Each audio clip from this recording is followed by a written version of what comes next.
Hello friends, hi, my name is Rother Jelis is my name. आज हम DT counselling का choice filling का एक इंपॉर्टेंट पार्ट को समझेंगे कि क्यों चॉइस फिलिंग हमारी बहुत ही इंपॉर्टेंट होती है।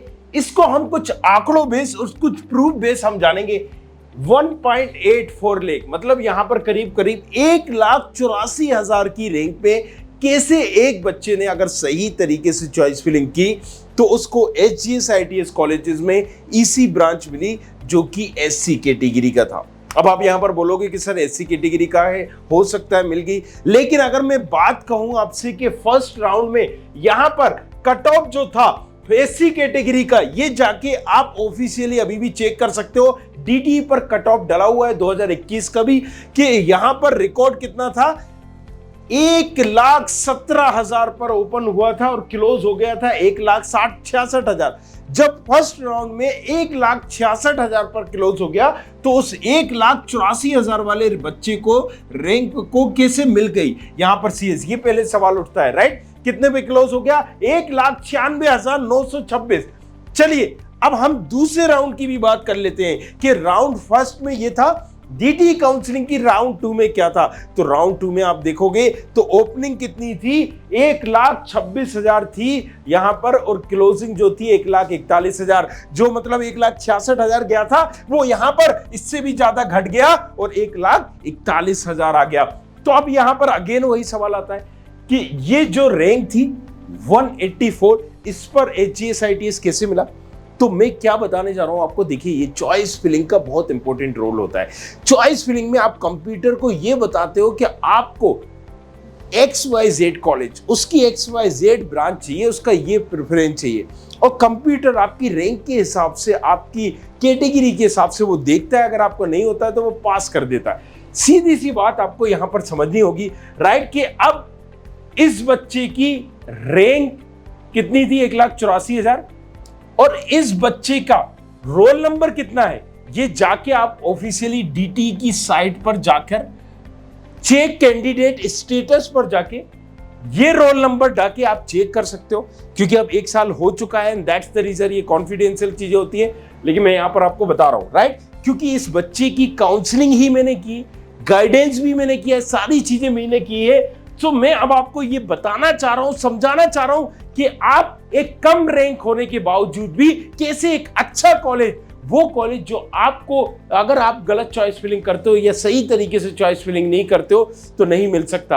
राउंड 1 के हिसाब से इस बच्चे को काउंसलिंग नहीं मिल रही है, कॉलेज नहीं मिल रहा है। राउंड 2 के हिसाब से भी EC का कॉलेज जिसको नहीं मिल रहा है HGS ITS में, ऑन रिकॉर्ड कैमरे के सामने रोल नंबर डाल के देखिए, रैंक आपको पता चल जाएगी। इस रोल नंबर से आप JEE मेन का एडमिट कार्ड भी निकाल सकते हो, आप डाल के देख लीजिए, आपको समझ में आ जाएगा।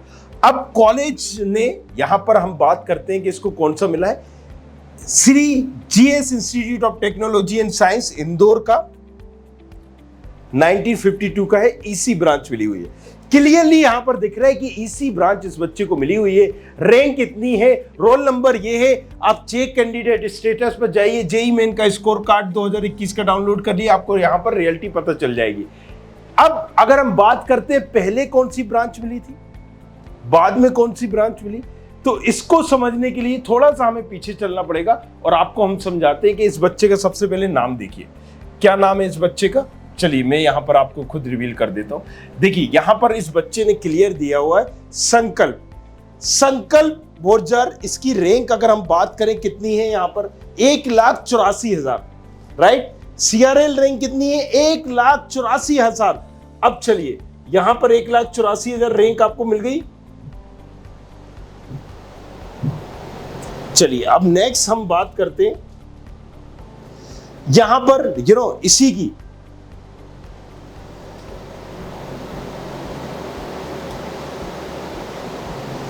ये देखिए, अगर हम बात करते हैं कि ये इस बच्चे ने फर्स्ट राउंड अपने हिसाब से किया, फर्स्ट राउंड में जब इसको कॉलेज नहीं मिला, सेकंड राउंड में ये मेरे पास आया, राइट। अगर ये फर्स्ट राउंड में आता है तो इसको और भी बेहतर और अच्छी तरीके से चॉइस फिलिंग हो सकती थी। रीजन क्या है कि इसी तरीके से बात सिर्फ इस बच्चे की नहीं कर रहे हैं, बहुत सारे ऐसे स्टूडेंट हैं जो यही गलती दोहरा रहे हैं, यही गलती कर रहे हैं। और कहीं ना कहीं कई तो इतने समझदार हैं कि वो अपनी चॉइस फिलिंग किसी एरे गेरे नत्थु खेरे, किसी कॉलेज के हाथ में, किसी फैकल्टी के हाथ में, किसी कैफे वाले भैया के हाथ में दे रहे हैं। तो अब आप देखिए, इसको फर्स्ट राउंड में कोई भी कॉलेजेस नहीं मिला, जब ये सेकंड में आता है पर्टिकुलर, राइट। सो यहां पर चॉइस लॉक, राइट, यहां पर की गई, उसका अमाउंट वगैरह जमा कर किया गया। उसके बाद अब आप देखिएगा, मैं इसको थोड़ा सा नीचे कर देता हूं।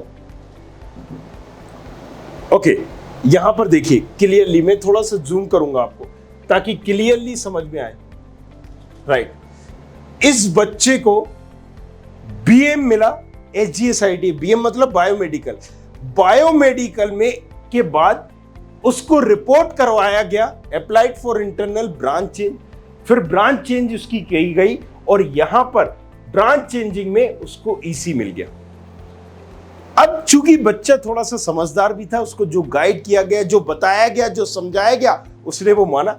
इसके भाई भी IITian थे, राइट। हालांकि उनको यकीन नहीं हो रहा था, उन्होंने कहा ऐसे नहीं होता है, वैसे नहीं होता है, कई बार बच्चे को वहां डांटा, लेकिन चूंकि बच्चे ने बहुत सारी मेरी वीडियो देखी हुई थी, उसको ट्रस्ट फैक्टर था एक, और हुआ भी यही कि जो मैंने बताया उसने वो किया, यहां पर सारी चीजें की, मेरे गाइडेंस पे पर्टिकुलर किया, एंड देन यहां पर इसको EC ब्रांच मिली।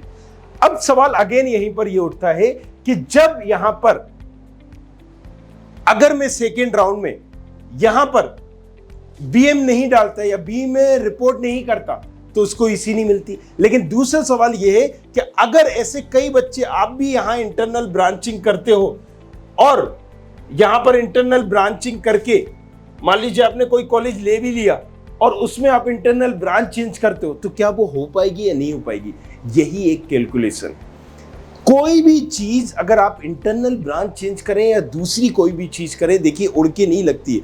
अगर आपकी 8 लाख रैंक है तो आपको CS वहां पर 1 लाख रैंक वाली नहीं मिल जाएगी। आपको इस चीजों को समझना पड़ेगा, राइट। सो कहां पर किस रेंज तक कितनी चीजें पॉसिबल है और कितने लोग अटेंड कर रहे हैं काउंसलिंग पे, बहुत सारे पैरामीटर डिपेंड करते हैं। JEE की काउंसलिंग जोसा की काउंसलिंग जो होती है बाद में हो रही है, पहले हो रही है, इसके अलावा और कौन कौन सी काउंसलिंग बाद में हो रही है, कौन सी काउंसलिंग पहले होगी, तो ये सारी चीजें भी डिपेंड करती हैं।